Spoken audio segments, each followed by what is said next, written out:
दोस्तों, आज कलीसिया अर्थात चर्च में शुद्ध और अशुद्ध, पवित्र और अपवित्र, ऐसी बातों को लेकर बहुत विवाद होता है। इन बातों की शिक्षा हमारे लिए आवश्यक है कि वचन इस संदर्भ में हमें क्या कहता है। साथ ही एक अगुवे को किस प्रकार की शिक्षा कलीसिया में देना चाहिए, इसके लिए पौलुस ने तीतुस को स्पष्ट संदेश दिया था। आइए दोस्तों, इन बातों को जानने के लिए मेरे साथ इस अध्ययन में शामिल हो जाइए।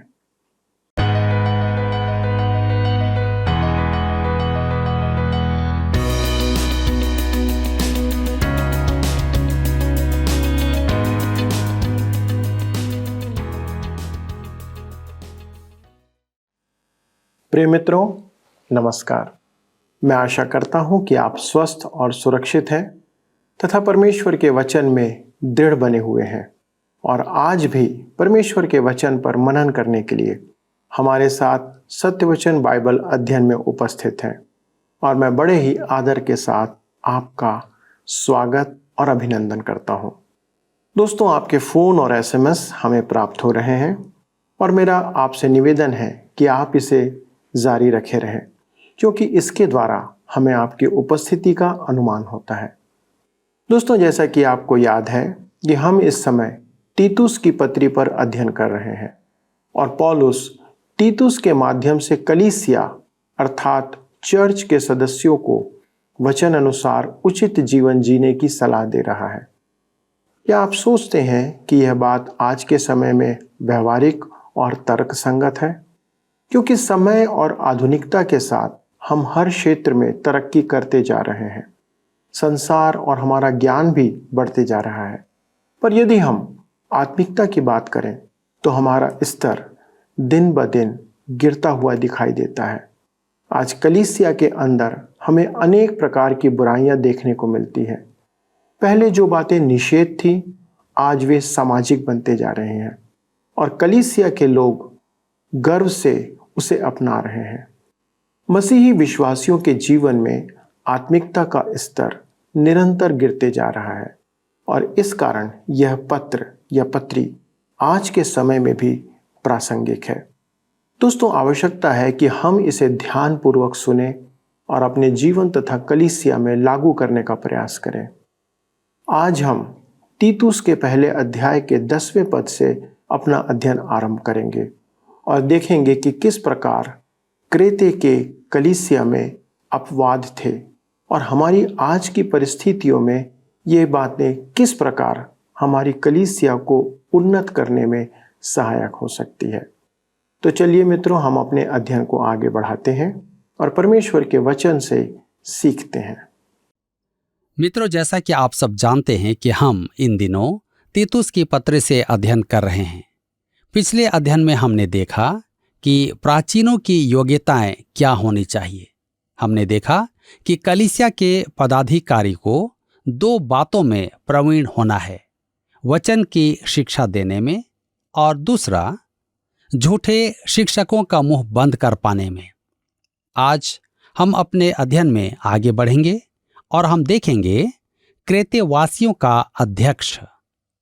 पौलुस क्रेते वासियों के अध्यक्ष की चर्चा करता है, परंतु हमें स्मरण रखना है कि सब मनुष्य पापी हैं। हम सब भाई हैं क्योंकि हम सब पापी हैं। परमेश्वर के भाईचारे में सब मनुष्य नहीं आते हैं, क्योंकि वह मसीह में विश्वास के द्वारा परमेश्वर के परिवार की सदस्यता पाने से होता है, जो नया जन्म कहलाता है। परंतु निस्संदेह हम सब आदम के वंशज हैं और इस कारण हम सब आदम में मर चुके हैं, क्योंकि सबने पाप किया है। परंतु क्रेते वासियों का विशेषकर नाम खराब था। आइए हम पढ़ते हैं तीतुस की पत्री 1 अध्याय उसके 10 पद में लिखा है, क्योंकि बहुत से लोग निरंकुश, बकवादी और धोखा देने वाले हैं, विशेष करके खतना वालों में से। ध्यान दीजिए, यहां पर शब्द है बकवादी, अर्थात निरर्थक बातें करने वाले। आप भी ऐसे कुछ लोगों को जानते होंगे जो बहुत अधिक बात करते हैं। मैं एक बार किसी के साथ 300 किलोमीटर की कार यात्रा पर गया और मुझे जो करना था वह बस हाँ कहना था। वह एक पल भी चुप नहीं रहा। यदि उसके सब शब्द एकत्र किए जाएं तो वह बोरा भरकर निरर्थक शब्द थे। निरर्थक बातें करने वाले बहुत हैं। मन हल्का करने के लिए थोड़ी बहुत मनोरंजन बातें करना बुरा नहीं, परंतु पौलुस कहता है कि सदैव व्यर्थ की बातें करना उचित नहीं। इसलिए कहता है, धोखा देने वाले, विशेष करके खतना करने वालों में से, विशेष करके वे जो उसकी शिक्षाओं का खंडन करते थे। तब वह आगे कहता है तीतुस 1:11 में, इनका मुंह बंद करना चाहिए। ये लोग नीच कमाई के लिए अनुचित बातें सिखाकर घर के घर बिगाड़ देते हैं। ध्यान दीजिए, कहता है घर के घर बिगाड़ देते हैं। यह बहुत गंभीर बुराई थी। जहां परमेश्वर का वचन बोया जाएगा वहां शैतान आ जाएगा। वह बैरी है जो गेहूं के बीच में जंगली बीज डाल देता है। यह मेरा सच्चा अनुभव है। हमारा रेडियो कार्यक्रम किसी देश में एक स्थान पर असंख्य लोगों को वचन में बढ़ने में सहायता कर रहा था। जब मैं वहां गया तब मुझे बताया गया कि वहां हमारे कार्यक्रम के तुरंत बाद किसी धार्मिक पंथ का रेडियो कार्यक्रम प्रसारित किया जा रहा है। उनका प्रचारक मेरी बाइबल शिक्षाओं को सुधारने का प्रयास करता है। शैतान सदैव वहां होगा। इसी प्रकार क्रेते में भी महान प्रचार कार्य किया जा रहा था, परंतु बैरी भी वहां अपने जंगली बीज डाल रहा था।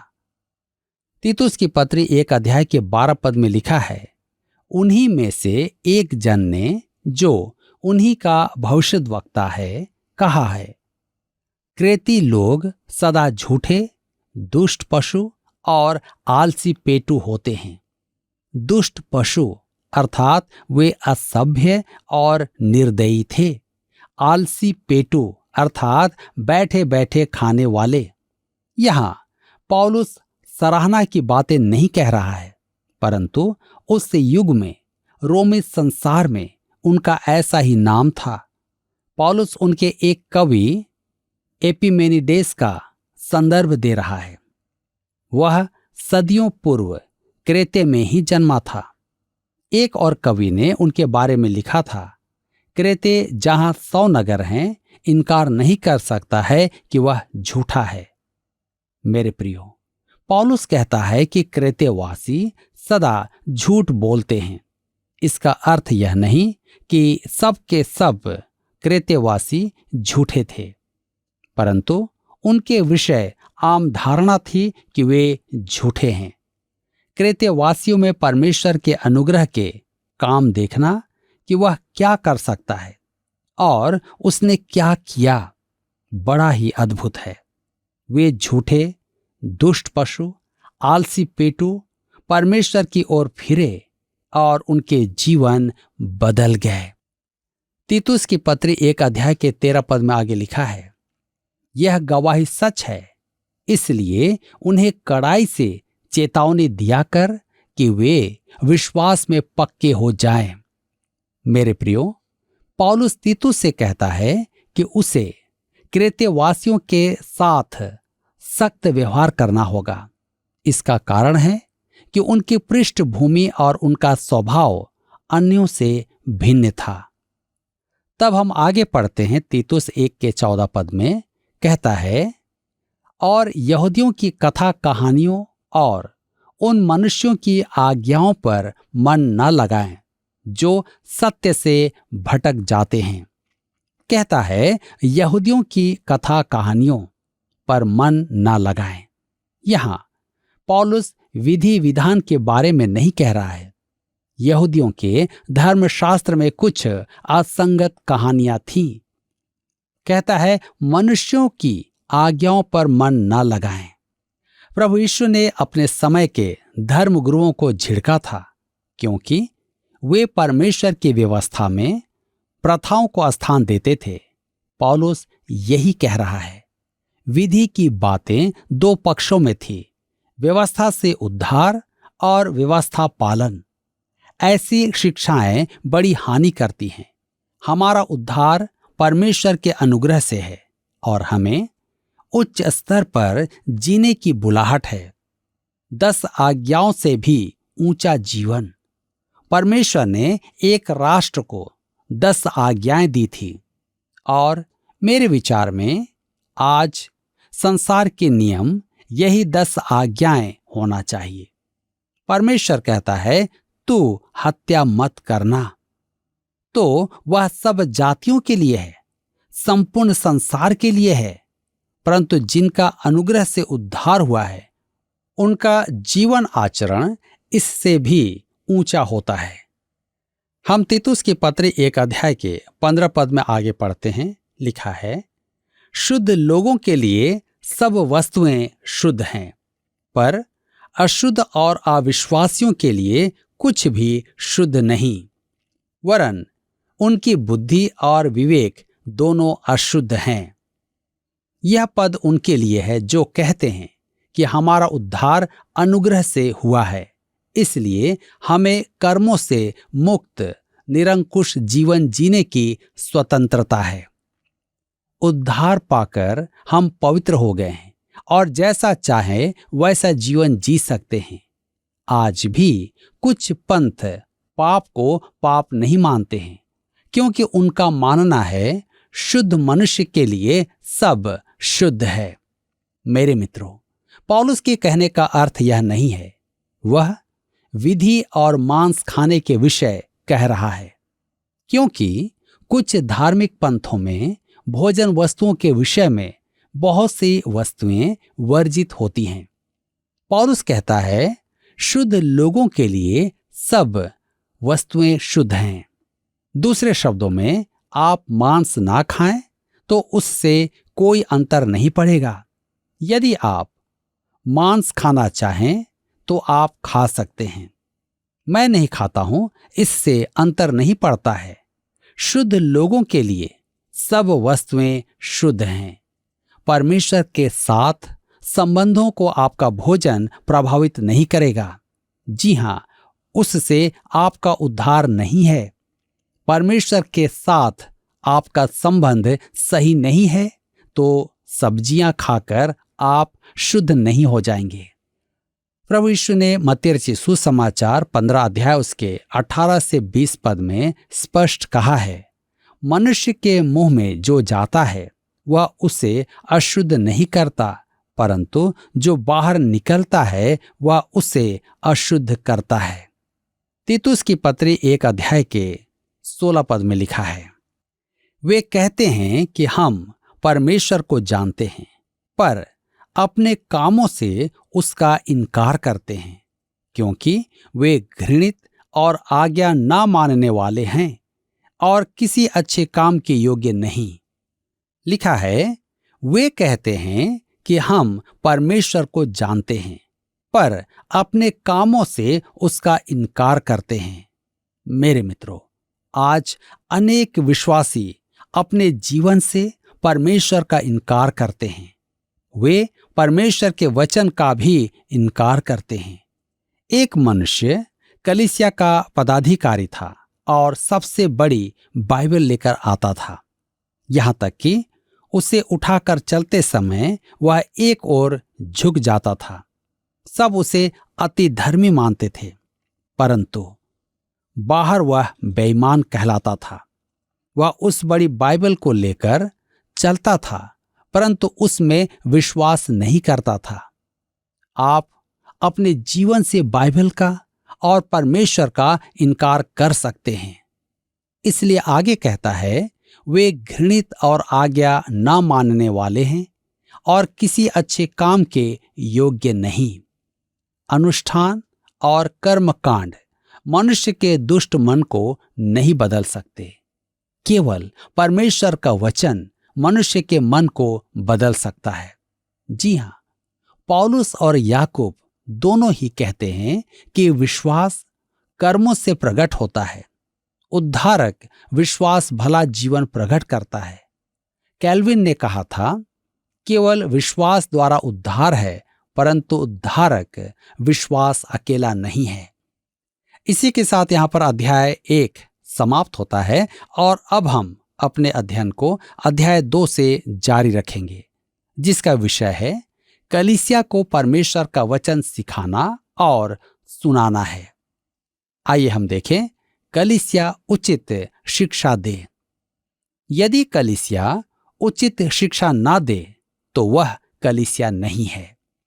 प्रेरितों के काम 2 अध्याय उसके 42 पद में लिखा है, वे प्रेरितों से शिक्षा पाने और संगति रखने और रोटी तोड़ने और प्रार्थना करने में लवलीन रहे। यह आरंभिक कलीसिया की पहचान थी।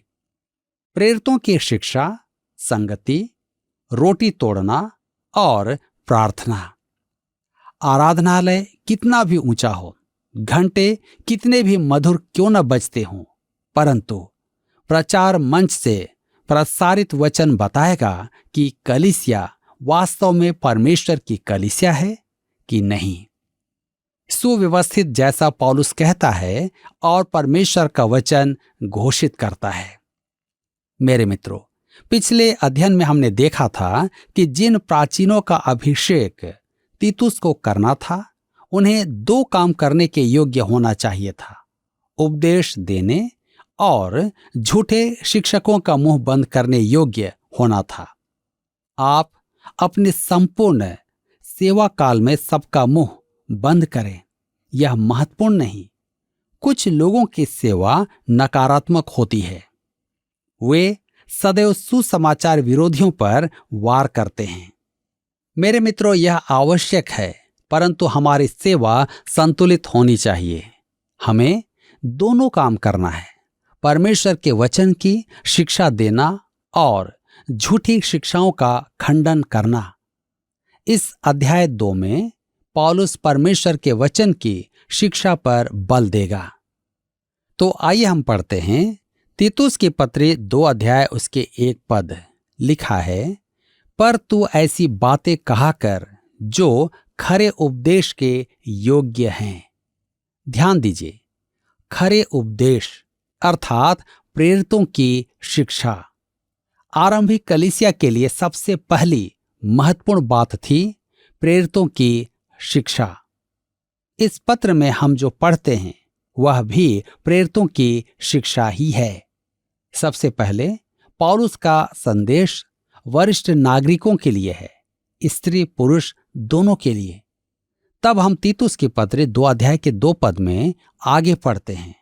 लिखा है, अर्थात बूढ़े पुरुष सचेत और गंभीर और संयमी हों और उनका विश्वास और प्रेम और धीरज पक्का हो। कहता है, उनका प्रेम और धीरज पक्का हो। उन्हें सचेत होना है, अर्थात अत्यधिक चौकस एवं गंभीर रहना है। वे आदर के योग्य हों और संयमी हों। तब हम पढ़ते हैं तीतुस 2 उसके 3 पद में लिखा है, इसी प्रकार बूढ़ी स्त्रियों का चाल चलन पवित्र लोगों सा हो। वे दोष लगाने वाली और पियक्कड़ नहीं, पर अच्छी बातें सिखाने वाली हों। मेरे प्रियो, कहता है पवित्र लोगों सा। वृद्ध महिलाएं स्वभाव से श्रद्धालु हों, दोष लगाने वाली अर्थात अफवाह फैलाने वाली ना हो, पियक्कड़ शराब पीने वाली ना हो, अच्छी बातें सिखाने वाली हों। वे युवा स्त्रियों को शिक्षा दें। यह क्या ही महत्वपूर्ण बात है कि जवान और बूढ़े हर एक व्यक्ति के लिए पौलुस इस पत्री के द्वारा इस बात को बता रहा है कि हमें किस प्रकार का व्यक्तित्व रखना है, हमें किस प्रकार का जीवन जीना है। मेरे प्रियो, आज मुझे और आपको भी इस वचन के प्रकाशन में देखने की आवश्यकता है। क्या आज हम परमेश्वर के वचन पर विश्वास करते हैं? क्या हम उसमें पक्के हैं? यदि नहीं तो समय है कि हम अपने जीवन पर विचार करें और अपने जीवन के लिए एक सही निर्णय लें। परमेश्वर आज के इस वचन के द्वारा आप सबको आशीषित करे। मित्रों, आज के अध्ययन में हमने एक विशेष बात को देखा जो पौलुस तीतुस से कहता है कि उन्हें कड़ाई से चेतावनी दिया कर कि वे विश्वास में पक्के हो जाएं। दोस्तों, एक अगुवे या पास्टर का कार्य कलीसिया को वचन के अनुसार चेतावनी देना है। बहुत से विश्वासी आज केवल वही वचन सुनना चाहते हैं जो उनके मनों को अच्छा लगता है और उनकी बुराइयों को उजागर नहीं करता है। इन परिस्थितियों में हम अक्सर देखते हैं कि एक अगुवा लोगों को खुश करने की बातें ही करने का प्रयास करता है। वे दोष देखकर भी उसे उजागर नहीं करते हैं और ना ही कलीसिया के सदस्यों को उनके पापों और अपराधों के लिए चेतावनी देते हैं। दोस्तों, हमें लोगों से लड़ाई या झगड़ा नहीं करना है, पर प्रेम से वचन में उन्हें उन बातों के संदर्भ में चेतावनी देना आवश्यक है। इसलिए पौलुस तीतुस को खरा उपदेश देने को कहता है। खरा उपदेश का अर्थ होता है सच्चाई और परिणामों को प्रकट करना, जिसमें कि विश्वासी अपने भविष्य का आंकलन कर सके। कलीसिया में सभी विश्वासियों की कुछ जिम्मेदारियां होती हैं जिसे उन्हें पूरा करना चाहिए। आज हम कुछ बातों को लेकर शुद्ध और अशुद्ध का निर्णय करते हैं, पर हमारी शुद्धता का मुख्य आधार है मसीह में पाया जाना। यदि हम मसीह में नहीं हैं तो कोई भी रीति या रिवाज या धार्मिक अनुष्ठान हमें शुद्ध नहीं बना सकता। केवल मसीह का लहू हमें सब पापों से और अशुद्धता से पवित्र करता है। आज यह बहुत सी कलीसिया के लिए महत्वपूर्ण शिक्षा है। मित्रों, क्या हम उन बातों में फंसे हुए हैं या फिर हम वचन अनुसार पवित्र जीवन जी रहे हैं? दोस्तों, आपको विचार करने की आवश्यकता है। आइए हम प्रार्थना करें कि परमेश्वर हमारी सहायता करे और हम एक पवित्र जीवन जी सके। हमारे स्वर्गीय पिता परमेश्वर, हमारे उद्धारकर्ता यीशु के नाम से आपको धन्यवाद देते हैं कि परमेश्वर पिता, आपका वचन हमें हर एक बात में अगुवाई करता है। धन्यवाद देते हैं पिता परमेश्वर इस शिक्षा के लिए जो आपने हमारे सामने रखा है कि आज हम अपनी कलीसिया में और अपने कलीसियाई जीवन में उन बातों की शिक्षा प्रदान कर सकें जो हमारे लिए एक बहुत ही उपयुक्त चेतावनी है, क्योंकि चेतावनी हमें सजग करती है और हमें तैयार करती है कि हम आने वाले खतरे से बच पाएं। आज बहुत से लोग हैं जो कलीसिया में पाए जाते हैं, जो अपने आप को विश्वासी कहते हैं, परंतु उनका जीवन, उनका आचरण ऐसा नहीं है जैसे वचन में पाया जाता है। प्रभु, हमारी सहायता करें कि हमारे सारे अगुवे, हमारे सारे पासबान, प्रभु वो चेतावनी के साथ लोगों को शिक्षा दें ताकि लोग अपने जीवन को आपके वचन के आईने में परखें और उसके बाद एक उत्तम जीवन जीने पाएं। हमारे सभी पासबानों के लिए विशेष विनती करते हैं प्रभु, आप उन्हें अपने वचन से भरिए। वचन की शिक्षा, पवित्र आत्मा का अभिषेक उन पर हो कि वे आपके वचन को सही रीति से लोगों को सिखाने पाएं। धन्यवाद के साथ पिता इस विनती को प्रभु यीशु क्रिस्त के नाम से मांगते हैं, आमीन। प्रिय मित्रों, मुझे उम्मीद है कि आज के अध्ययन के द्वारा आपने आशीष प्राप्त की होगी। यदि आप किसी विषय पर हमसे संपर्क करना चाहते हैं तो प्लीज़ फ़ोन, SMS या पत्र का उपयोग करें। यदि आप इस कार्यक्रम को फिर से देखना चाहते हैं तो आप YouTube में इसे देख सकते हैं। जी हाँ, उसे शेयर करना और सब्सक्राइब करना ना भूलें। अगले प्रसारण तक परमेश्वर के अनुग्रह में बने रहिए और वचन की शिक्षा लोगों को देते रहिए। प्रभु आपको आशीष दे। आइए अब हम प्रश्न को देखें। पिछले प्रश्न का उत्तर है सी, अनेक। एक कलीसिया में अनेक प्राचीन हो सकते हैं। आज के अध्ययन पर आधारित प्रश्न है, आरंभिक कलीसिया के लिए सबसे मुख्य बात थी खाली स्थान। ए, प्रेरितों से शिक्षा प्राप्त करना, बी, घर घर रोटी तोड़ना, सी, बपतिस्मा देना, डी, प्रचार करना। मित्रों, इस प्रश्न का उत्तर हमें कल सुबह 6 बजे से पहले विकल्प A, B, C या D के साथ अपना नाम, पता, स्थान के साथ 9651433397 पर SMS या WhatsApp करें। क्या आपको यह कार्यक्रम पसंद आया? अभी हमें एक मिस कॉल करें और आप अगले विजेता हो सकते हैं।